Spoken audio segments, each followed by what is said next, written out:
and Dr. Mach Majier Gai, and a chairperson, Board of Directors, Flood Management Initiative, or FMI.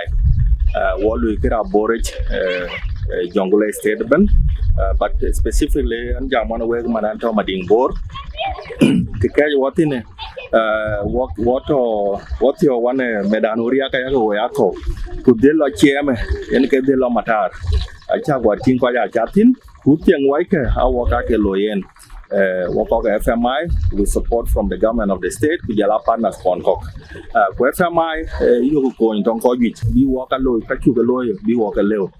Koke going over Junube, a leg then, Abu not to be world whiting, a non events from Bugalo, Abu walking then loy. But Kirakule Carbon jumping, I like it actually. Carbagam called Grupero in Kotobi. A non Grupero best. Ache Kapia Loy or FMI, Minugolo War. Ache serious about not to be going through work because objectives quite well on very clearly that could our bore a look tackle. Because our bore Kuchelo, Kapan, and a jungle a big region. Manchina any objective did walk FMI Gujala Kocha can walk, watch your gam, man and Majana volunteer mean to penero, and a volunteer a Canada, Buchi Manjia more, and a pure volunteer. A kinde attack in their lawyer and a carabor, Butin Buloide. Can I know Ranchi coin?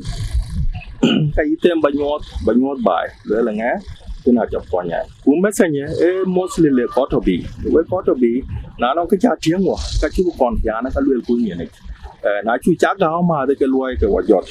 Lekin, a group Kakero, Bor Community in Australia.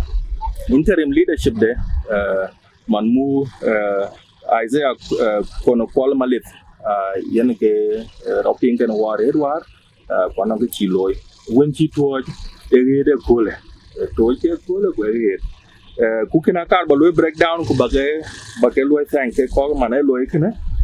Amount she told a Tulkege when Australia pound entity, 35,000 Australian dollars. When the transfer charges get to 875. So when Tijala could then it 37,875. Ukitijali Tongwa, team that will receive a call Jubania.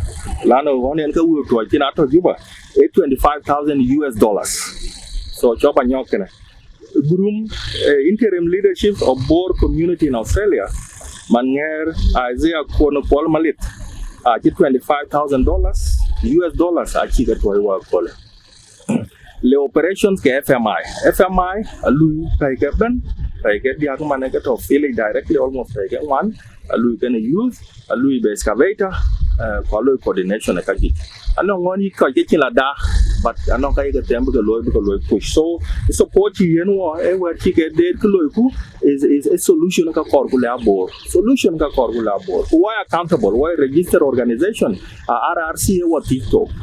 Along a kaga operation mo kanong koke. But yen port can a groom it. $25,000 one chat to aje.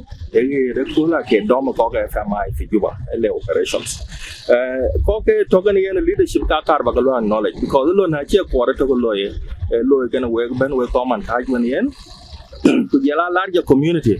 Manchuragam Kulu when they collected. So Rinabagalo mentioned I could get Tirogodoro, but Bagadil were in. Anong Konokwal Malit, Makir Kwal Korium, Denga Bol Web, Ngor Poirot Ding, Mayana Cheng Madul, Abenchol Mayan, Adao Madora Lear, Anuari Deng Anuat, Akuei Deng Riak, Mamor Malwet Kun, Kwanchola Nyet, Mawe Temwar Akol, Makech Garangadier, Malwena Lerari, Bol Kelei Bol, Achek Malwal, Deng Kwala Git, Choldi the Gayaro, John Paraj Kwal, Anyang Dor, Mayol Gakir Dier, Many Pancho Jongkuch, Majung Alier Deng Ton, Deng Mading Deng Akur, Ajo Bol Mangwang, Yar Nyong Nyal, Umabur Wal Nyal.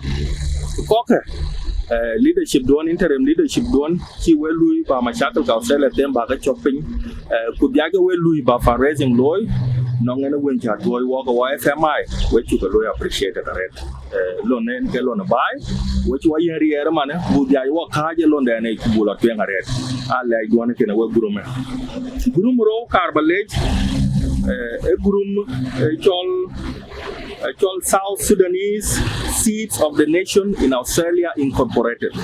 Job by Nyokan, South Sudanese Seeds of the Nation in Australia Incorporated. Gurume, ako ka Red Army da, totiti, achiro jang forer in den bigger thing, kwa lui, anong I coach from all counties. Kwanong I coach from other counties, even other states, state and jungle. A kokawar, Togo Penber, Achilui, Kupikar Balwele Kinage, intention in a K Muhem, Ache, you amount to a Yene Muhem, intention, Chico Lloyd, the court, Kuleke Panda Budil coin. So, cake, Achi total of $1,500 US a kit watch. Tweaking different budgets, on equivalent 2,000 Australian dollars plus $80 of charges, tweak day 29, go written again $1,400 US. I September the 3rd, it reached 143 plus $7 charges in Australian dollars, 150 Australian dollars. Kukichi Jali written a 100. Now at $1,400 US, can 100 kiloben 1,500. On Tuesday, when Google suggestion quarter, but abajala thing in my unit team on the ground, you will be win the little cake of a coin. So before Banakin Abagalwerian mentioned amounts Achakablu mentioned are in a coach. So along a chronicle Peter Aguirre Tor, Michael Matiop Dow, Atema Ajak Majier Gai Deng Nibola Aguirre Queer Akuei Garanga Cook Monica Mo Tong Matiang Reverend David Bol Amol Biara Jang Garang Gabriel Gag Atem Kir Aguer Mabok Manyang Mador Kwach Bol Garang Anyet Kuala Diewa Ajang Ku Abraham George Luet Ku Gabriel Atem Luet Ku Deng Ajok Twitch Ran ngarke gen ke ran ya chalwel almost chene chol Gabriel Atemeluet yene ka to in touch kenen min bidaya ka chalwel faster rate when they na dai to kwa kinari nom lwel yong yin gao chi ka da doi lwel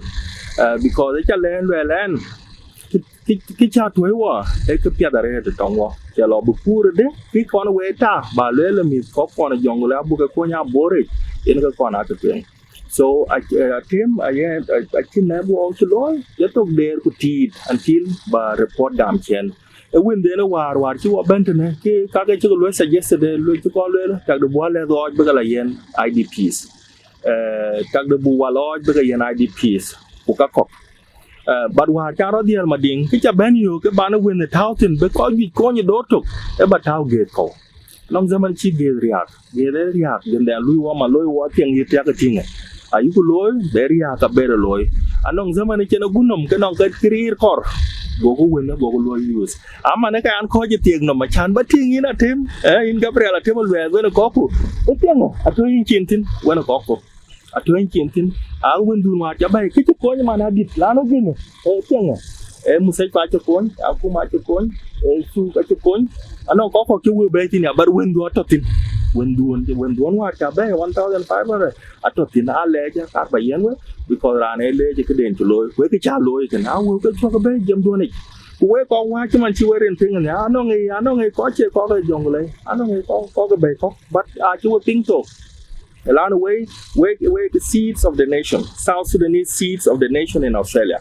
Okay, spirit then were Red Army at Kinmar away, and you will continue to mock a watching. I know, Red, you better talk about it, so we're locking with you. So I came in challenge to Isaiah quote in challenge when Charloy when the teams won Wilker Achelo the management flood management initiative team BK Loloy Kekene Shabab Loloy Kegate Louis Ketene Mading BK Kertia Galoy Abitao Kakeni Lano when the core cool operation a deep minikene but the Kicha Bay Abenang deep Kumian. so a le chi gamwe ku jalwe le ko ngore chin ki lo emergency ku non ke tin won cha ku le emergency ke temke because the time is now piu ki angor ke to kuriyo to mane wera ngor ke tianga ma dana dong tie ke piu about piu ar borwa ke it ben malwal chat non ti di 400 meters malwal chat or min penadro it ne piu jal piu kar along inside the dike man lo dike primary dike ku jal ke chon yop na jal piu rudir wari ka boku dong ten yan yop ekene walu area but ekene alui what now new dike chu lo ten inside malwal chat 560 meters ke dong ke 75 meters kwa betok mia kwa jal na ngon yob ji ko bi wa ka ben lotin solo na kentok ku wera bu jal tin yen because you are not ke ji Lake Victoria pa lo ke mo ke ji ajalo alui drop a mat compared to how they were but they are still at the flooding level